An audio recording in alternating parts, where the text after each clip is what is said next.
잠깐 기도하겠습니다. 하나님 아버지, 이 시간 저희들이 주님의 말씀을 듣기 원합니다. 부족한 저희 모습은 감추어 주시고 하나님의 말씀만이 온전히 증거되게 하여 주옵소서. 감사드리고 우리 주 예수 그리스도의 이름으로 기도드립니다. 아멘. 장비가 새로 추가받으면서 텔레비전만 있다가 드디어 PPT를 활용을 해서 예배를 드렸습니다.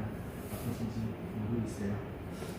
나중에 피드백을 해주시면 조금 더 보완을 하도록 하겠습니다. 우리가 사용하는 속담 중에 눈 뜨고 코 베어간다 그런 말이 있습니다. 아마 다들 잘 아실 것입니다. 이 말은 내가 많이 알면서도 피해를 본다, 손해를 본다 그런 의미지요. 아주 험악한 그런 세상을 빗대어서 하는 말이 눈 뜨고 코 베어간다 그러한 말입니다. 이 말은 정설은 아니고 야설 비슷하게 배경이 있습니다. 옛날 이야기가 있어요. 임진왜란이 벌어졌을 때에 왜군과 조선군 아주 치열한 전투를 벌였습니다. 역사책에 나온 기록만 카운터를 해보면 외란으로 전사한 왜군이 30만 명이에요. 우리나라 사람만 죽은 거 이제 생각을 하는데 일본군이 전사한 군인의 숫자가 30만 명. 지금도 30만은 엄청난데 고대에 30만 명이 죽었다 생각을 해보세요. 일본도 국력을 기울인 전쟁이었고 그 전쟁에서 패배한 것이죠. 그러니까 정권이 바뀌잖아요. 도요토미 히데요시에서 이제 정권이 바뀌지요. 아무튼 그때 이 도요토미가 많이 병사들이 죽고 바로 장병을 못하니까 화가 나고 낙이 올라서 왜군들한테 조선인을 많이 죽여라. 많이 죽이면 죽일수록 큰 포상을 하겠다. 그런 약속을 했답니다. 그러니까 자기 이제 최고 수령이 그러한 약속을 하니까 왜군들이 될 수 있는 사람을 많이 죽이려고 했대요. 그런데 문제는 내가 10명을 죽였어요. 그럼 그걸 어떻게 증명하냐는 거예요. 그래서 왜군들은 사람을 죽이고 나서 그 증거로 그 사람의 코와 귀를 잘라서 이제 공적으로 바친다라는 거죠. 그런데 나는 잘 싸우고 열심히 싸워서 5명을 죽여가지고 코와 귀를 잘라갔는데 옆에 있는 사람을 보니까 원래 숨어있다가 10명을 잘라가지고 바쳐서 10명 잡은 사람이 더 큰 포상을 받아요. 그러니 이제 화가 나죠. 약해 보이죠. 어떻게 해요? 그 다음부터는 죽은 조선군의 코와 귀를 자르는 게 아니라 자기들에게 점령한 그 점령지에 있는 민간인의 코와 귀를 다 잘라가는 거예요. 그래서 이제 노인이건 아이건 상관없이 조선 사람이면 코와 귀를 다 잘라가서 내가 몇 명을 죽였다 공적으로 보고했다는 겁니다. 이 코와 귀가 이제 한자로 이비가죠 라고 하죠. 그래서 민간에서는 이제 이 코와 귀를 잘라가는 그 왜군을 가리켜서 이비야 이렇게 이야기를 했대요. 전쟁이 끝나서도 그 여파가 여전히 남아서 아이가 많이 울면 이비야가 온다 이렇게 겁을 주었대요. 네가 우는 울음소리 듣고 이비야가 와서 네 코하고 귀 잘라가니까 빨리 울음을 그쳐라. 이비야가 온다 이렇게 이야기를 하는 거예요. 이제 이게 조금 시간이 지나니까 사람을 놀리게 할 때 어떻게 해요? 에비 이제 이비야에서 이제 바뀐 게 에비 이렇게 이야기를 하더라고요. 임진왜란이 끝난 다음에 아주 험악한 시절에 떠돌던 그러한 이야기라고 합니다. 오늘 우리가 살아가는 이 시대도 과거 그런 시대와 비교하면 크게 다를 바가 없을 것 같아요. 옛날에는 코와 귀를 배워갔는데 지금은 눈을 뜨고 있어도 코와 귀를 배워가죠. 옛날에는 진짜 코와 귀를 배워갔다면 요즘에 다른 걸 배워가요. 어떤 걸 배워갑니까? 돈을 빼가거나 시간을 빼가거나 노력한 걸 빼가지고. 여러분 어느 중소기업 하시는 사장님 이야기를 제가 들은 적이 있는데 열심히 수고하고 노력해가지고 기술을 개발했더니 원청업체가 기술을 싹 빼가가지고 아이가 등록까지 해버렸대요. 눈 뜨고 코 베어간 거예요. 그런 일들이 많이 일어나지요.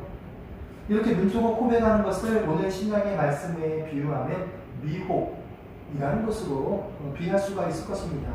미혹이 무엇입니까? 어딘가 이제 홀려서 정신을 차리지 못하는 거예요. 남들이 보면 그거 잘못돼서 하는데 미혹 당한 사람은 잘못된 줄 전혀 모르고 그 길로 가지요. 미혹은 어떤 사람이 분별할 수 있는 그 능력을 다 없애버리고 그를 잡아 끄는 그러한 것을 미혹입니다. 오늘 신약의 말씀도 어떻게 보면 이렇게 신앙적으로 이러한 어려움에 처할 수 있기 때문에 조심을 해야 된다. 경고의 말씀을 합니다. 예수님께서는 세상 끝날의 징조로 예수 그리스도의 그 이름을 내걸고 많은 사람을 미혹하는 그러한 일이 있게 될 것이다 라고 경고하십니다. 그리고 지금도 많은 사이비 이단들이 성도들을 미혹하지요. 많은 사이비 이단들이 성도들의 그 미혹을 하고 성도들은 그 미혹에 넘어가고 있습니다. 그리고 또 지구상에 일어나는 재난과 기근 너무 많은데 이게 종말의 징조예요. 예수님이 말씀하셨어요. 그래서 이 말씀을 근거로 해서 재난이 일어나거나 기근이 일어나면 어떻게 해요? 미혹하는 거예요. 이런 일이 있는 거 보니까 이건 예수님 올 때 가까웠다 이러면서 미혹하는 사이비 이단들이 많이 생기지요. 지금도 그런 일이 계속 벌어지는 이유가 무엇입니까? 원수들이 이런 재난이나 기근, 지진 이것을 빌미로 해서 성도들을 미혹하고 있기 때문에 원수들은 계속해서 우리를 미혹합니다. 자신들의 그 속임수에 우리가 빠지도록 만들고 있어요. 때문에 우리가 이러한 원수의 계략을 알지 못한다면 그 원수에게 미혹당할 수밖에 없습니다. 우리는 이 미혹에 넘어가지 않아야 합니다. 우리가 미혹에 빠지게 되면 하나님과 점점 멀어져요. 그런 경험을 이제 하신 분이 계신지 모르겠는데 제가 전에 섬기던 교회의 장로님이 어느 이단이더라? 908나 정확하게 기억이 안 나는데 거기에 이제 아주 깊이 들어갔다가 이건 아니다 해서 나오셔가지고 지금은 이제 장로님이 되신 그런 분이 계셔요. 그분 이야기 들으면 빠졌을 때는 참 이게 진짜 진리인 줄 알고 거기에 빠지고 하나님이랑 완전히 멀어진 그런 삶을 살고 있다는 거예요. 우리가 어떻게 미혹받지 않을 수 있겠습니까? 첫째로 거짓 가르침을 따르지 말아야 한다라고 말씀하십니다. 오늘 신약의 말씀 마가복음 13장 5절 6절 예수께서 이르시되 너희가 사람의 미혹을 받지 않도록 주의하라. 많은 사람이 내 이름으로 와서 이르되 내가 그러하여 많은 사람을 미혹하리라 말씀하십니다. 이 말씀을 보면 사람의 미혹을 받지 말라라고 말씀하십니다. 여러분 미혹이라는 말 자체는 뭐냐면 강한 힘으로 이끈다. 이게 미혹인데 미혹하는 사람 입장에서는 강한 힘으로 막 이끌고 있지만 미혹을 당하는 사람의 입장에서 보면 이거는 이제 내가 내 뜻으로 내 발로 걸어가는 거예요. 그러니까 끌려가는 게 아니라 내 발로 지금 걸어가는 거예요. 미혹을 당한 사람 입장에서 보면 무슨 말이냐면 미혹이라는 것은 미혹하는 자만 나쁜 게 아니라 미혹 당한 사람한테도 일정 부분의 책임이 있다는 거예요. 여러분 우리가 원수의 미혹을 받지 않기 위해서는 어떻게 해야 합니까? 평상시에 말씀을 많이 읽고 암송하고 내 마음에 말씀을 저축해 놓아야 돼요. 그래야 원수가 미혹할 때 이거 이상한데 이렇게 깨닫고 물리칠 수 있어요. 저축된 말씀이 없으면 미혹하면 그냥 넘어갈 수밖에 없는 거죠. 그냥 넘어가는 거예요. 전에 사역한 교회에 이제 그때는 이제 중학교 2학년인가 되는 그 친구가 이제 이단에게 잠깐 넘어가가지고 거기 이제 가르치는 교육을 받는 그런 친구가 있어요.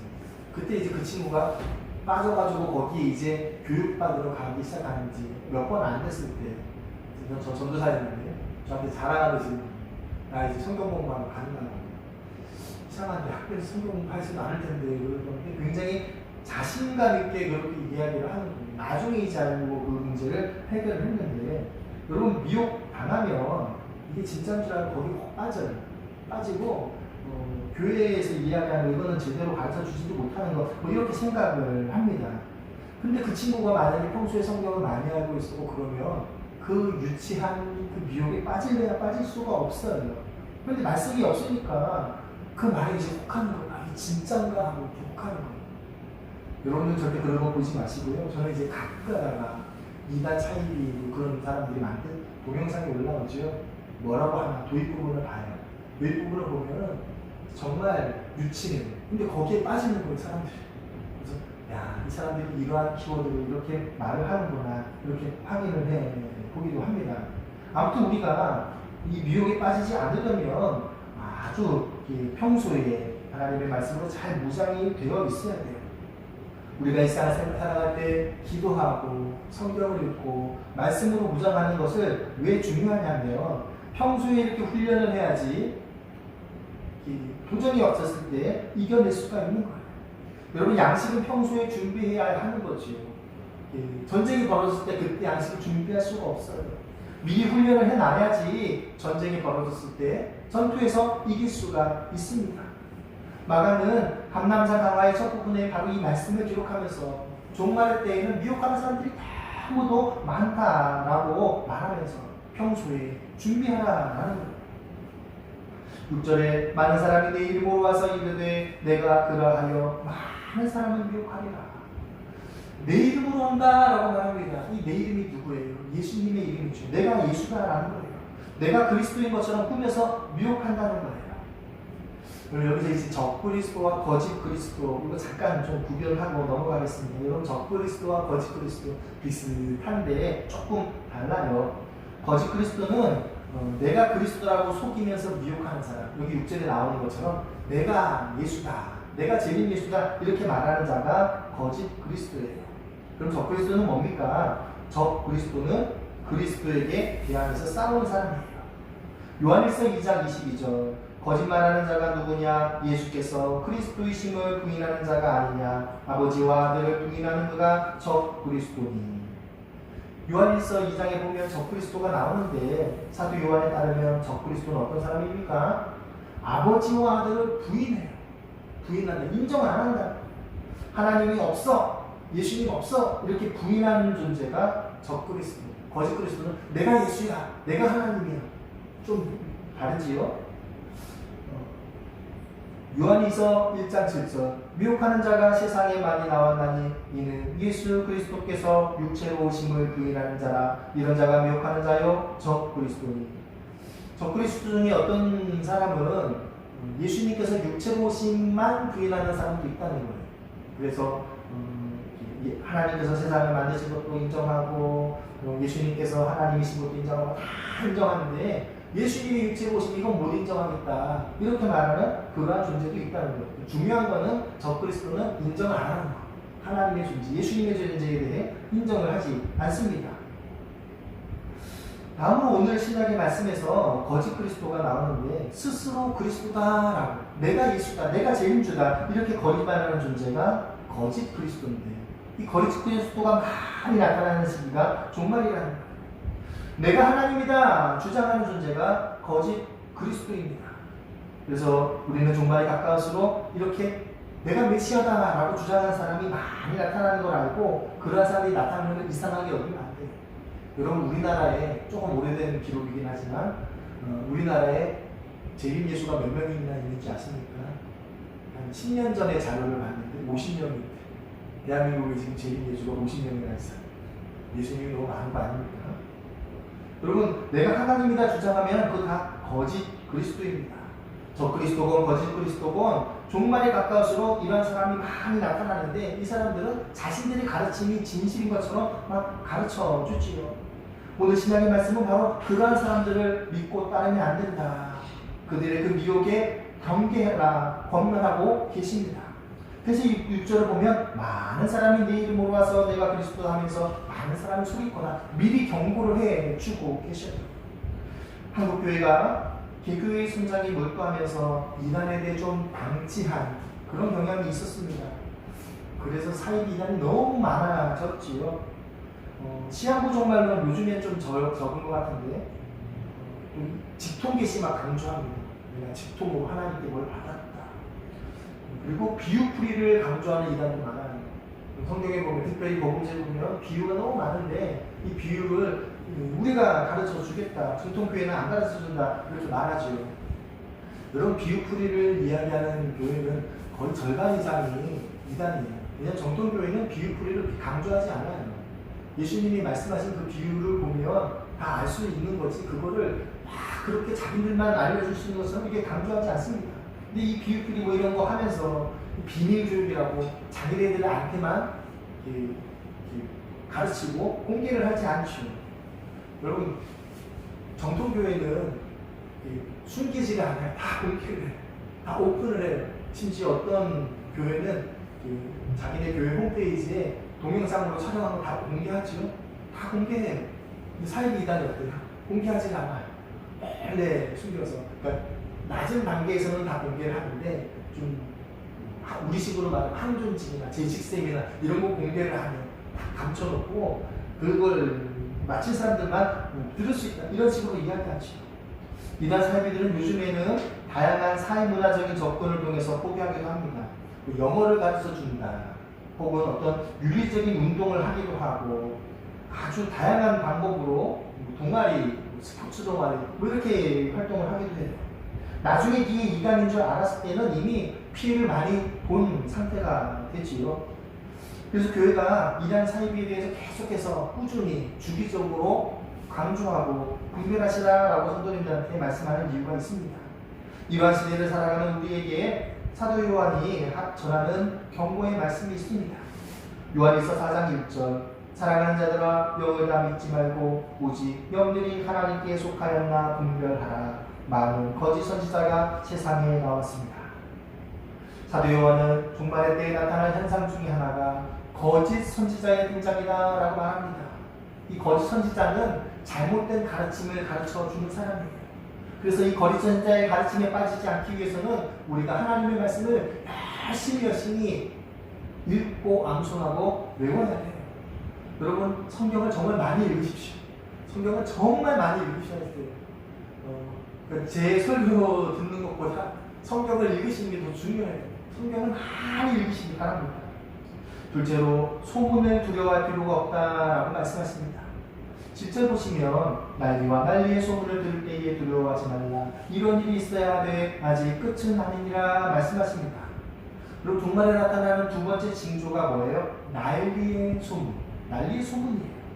국가와 국가 간의 전쟁이 일어나는 것, 이걸 난리라고 말하죠. 여러분 전쟁이 일어난다 하면 사람들이 두려워요. 이제 벌써 몇 년 지났지만 우크라이나 전쟁 맨 처음에 일어났을 때 전 세계가 놀랐죠. 그럼 난리가 일어나면 온 세상이 다 영향을 받습니다. 그런데 말세에서는 이미 전쟁이 일어날 것이다. 아주 수차례 예언이 되고 강조가 된 말씀입니다. 그러니까 두려워하지 말라는 거죠. 이사야 19장 2절 내가 애굽인을 격동하여 애굽인을 치리니 그들이 각기 형제를 치며 각기 이웃을 칠 것이요 성읍이 성읍을 치며 나라가 나라를 칠 것이며. 이사야 예언자가 이제 종말에 관한 예언을 남길 때 애굽에 있을 일에 대해서 언급을 했습니다.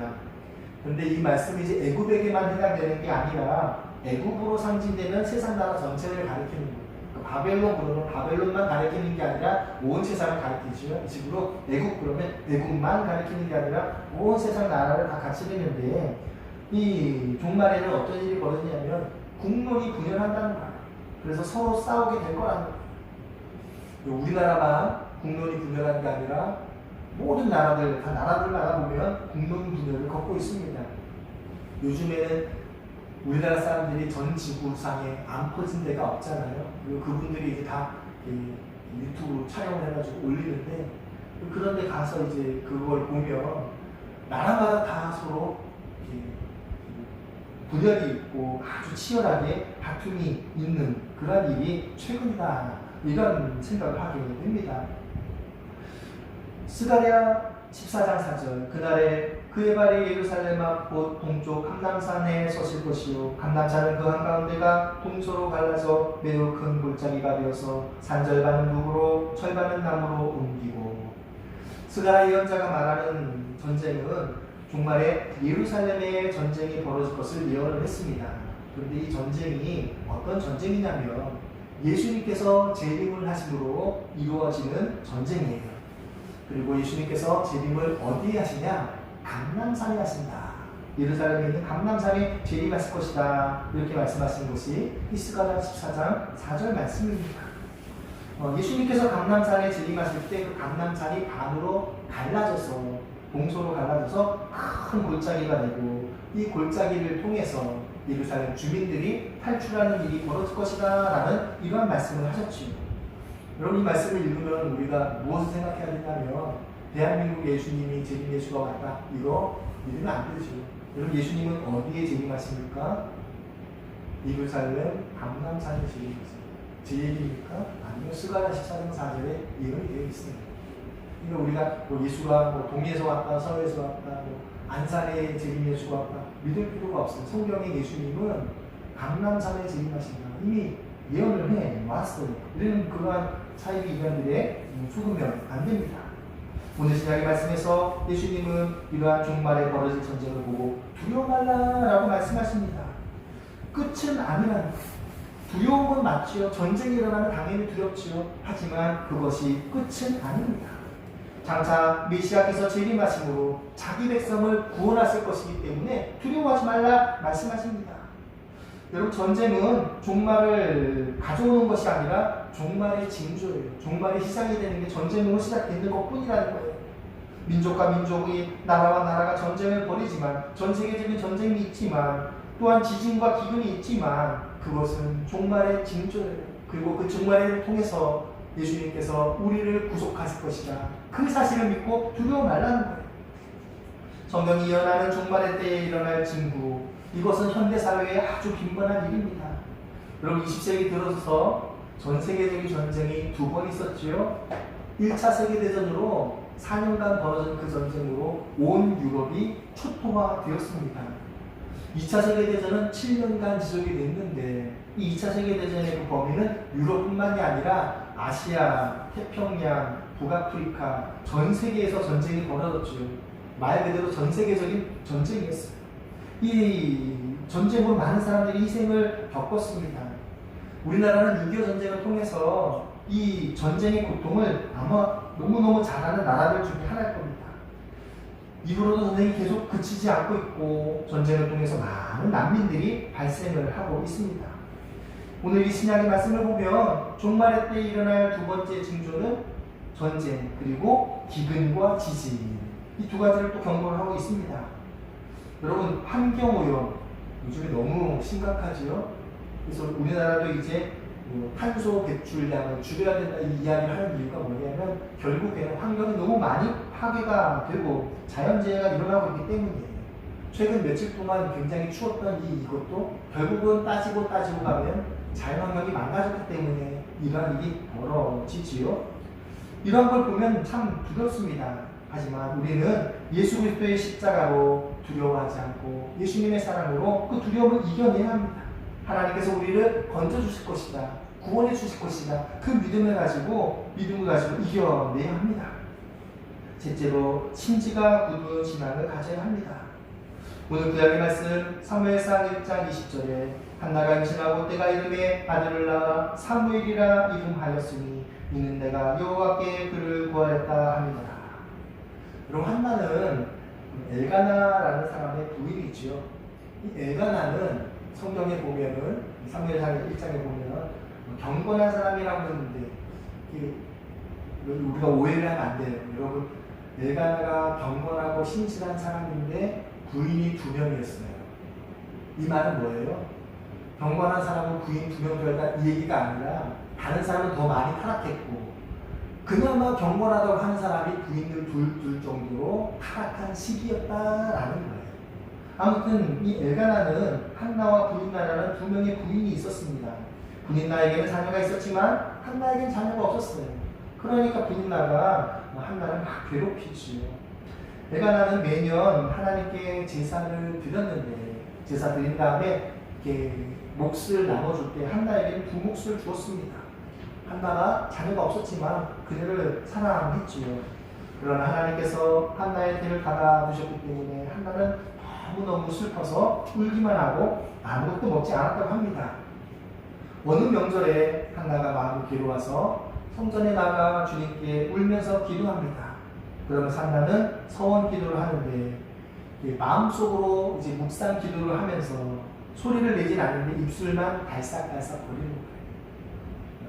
묵상으로 기도를 하는데 입술만 달싹달싹 거리니까 엘리제 세상이 지나가다 보니까 어느 여자가 앉아가지고 입술만 달싹거리니까 어떻게 봤냐면 술 취했구나 이렇게 생각하고 술에서 깨라고 꾸짖는 거예요. 그러니까 한나가 말합니다. 제사장님, 저는 술 취한 게 아니고요, 포도주나 독한 술 마신 게 아니고요, 다만 마음이 슬퍼서 저희 마음을 주님 앞에 쏟아 놓았을 뿐입니다. 그 이야기를 했어요.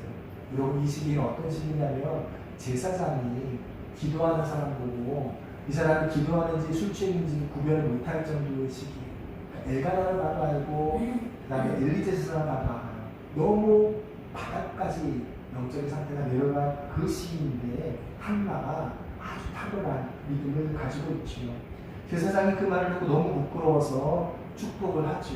하나님께서 내 기도를 들어주실 것이다. 그리고 한나 입장에서는 그 제사장이 믿음직합니까? 그 제사장 자식이 누구예요? 문제 많은 사람이죠. 사무엘 나왔을 때부터 문제가 생긴 게 아니죠. 그 전부터 문제가 있다가 사건이 벌어졌겠죠. 한나는 그거 다 알았어요. 알았는데 그 좀 인정할 수 없는 저 타락하는 제사장이 축복하는 그거를 하나님의 축복으로 받아들였어요. 하나님의 축복으로 받아들이고 음식을 먹고 슬픈 기색을 띠지 않았다라고 말합니다. 그리고 나서 사무엘을 낳았습니다. 하나님께 구해서 얻은 아들이다라고 말하고 그 이름을 사무엘이라고 지었어요. 그리고 한나가 정말 대단한 게 그거예요. 남들이 볼 때는 저 엘리 제사장 저런 사람이 무슨 제사장이야 하는데 그 사람의 입을 통해서 이야기하는 게 하나님의 응답이라고 하는 거예요. 그 말은 뭐냐면 제사장이 한 얘기는 무조건 하나님의 응답이다 이게 아니고 내가 하나님께 기도를 했는데 하나님께서는 사람을 통해서 나한테 응답하시니까 저 사람의 입을 통해서 나에게 응답하시겠다. 이 믿음을 가지고 있었다는 거예요.